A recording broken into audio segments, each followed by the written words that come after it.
চলতি মৌসুমে বিয়ানীবাজার উপজেলায় ৭৩০ হেক্টর জমিতে সরিষার আবাদ হয়েছে, যা গত বছরের তুলনায় বেশি।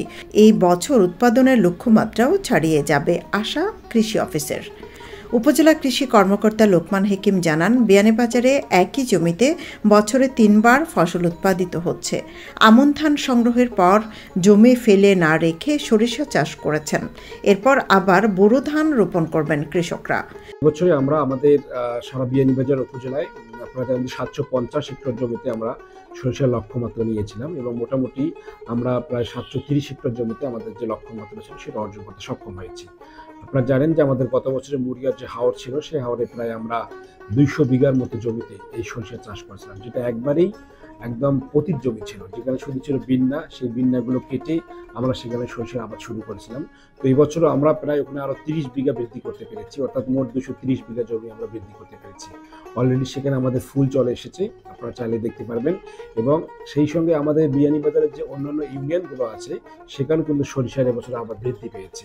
সিলেটের বিয়ানীবাজার উপজেলার প্রথম পূর্ণাঙ্গ ডিজিটাল ক্যাম্পাস ও সর্বাধিক বৃত্তিপ্রাপ্ত শিক্ষা প্রতিষ্ঠান আইডিয়াল কলেজিয়েট স্কুলে ২০২৫ শিক্ষাবর্ষে প্লে থেকে নবম শ্রেণী পর্যন্ত ভর্তি চলছে। ভর্তি ফরম সংগ্রহের জন্য যোগাযোগ করুন ideal collegiate school, Nayagram road, Beanibazar, Sylhet. উন্নত জাতের সরিষা চাষাবাদ করায় লাভবান হওয়ার সম্ভাবনা দেখছেন চাষিরা।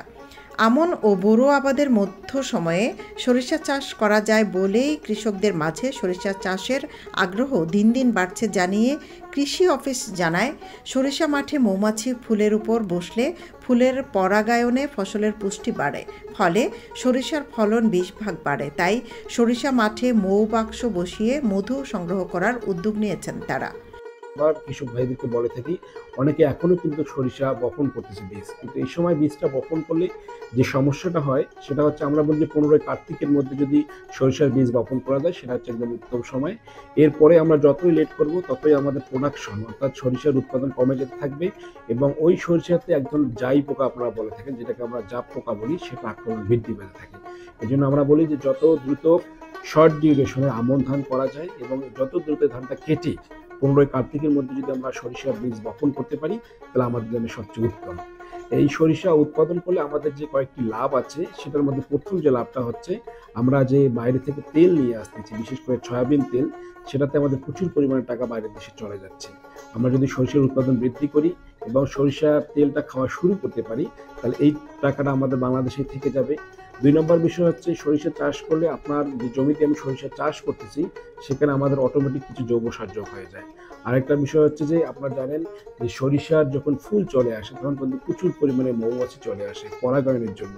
তো সেখান থেকে কিন্তু মধুর একটা ভালো সোর্স পাওয়া যেতে পারে। এই জন্য আমরা এবছর আশা করতেছি আমাদের মুড়িয়ার যে হাওর আছে সেখানে যদি আমরা কিছু মৌ বক্স স্থাপন করতে পারি তাহলে কিছু আমরা মধু সংগ্রহ করতে পারবো। উপজেলার বিভিন্ন গ্রামের সরিষা চাষিদের সঙ্গে কথা বলে জানা যায়, আগে সরিষা গাছ বড় হলেও ফলন কম হতো।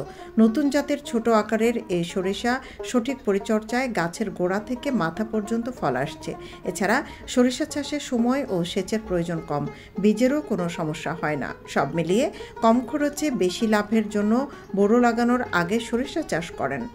প্রতি বিঘা জমিতে ৬ থেকে ৭ মণ সরিষা উৎপাদনের আশা করছেন তারা।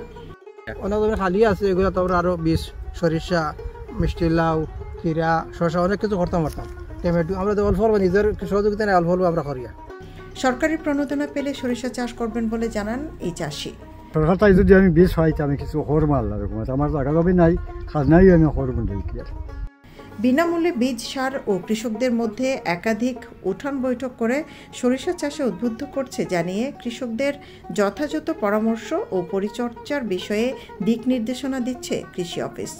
সৈয়দা আখি হক, এবিটিভি।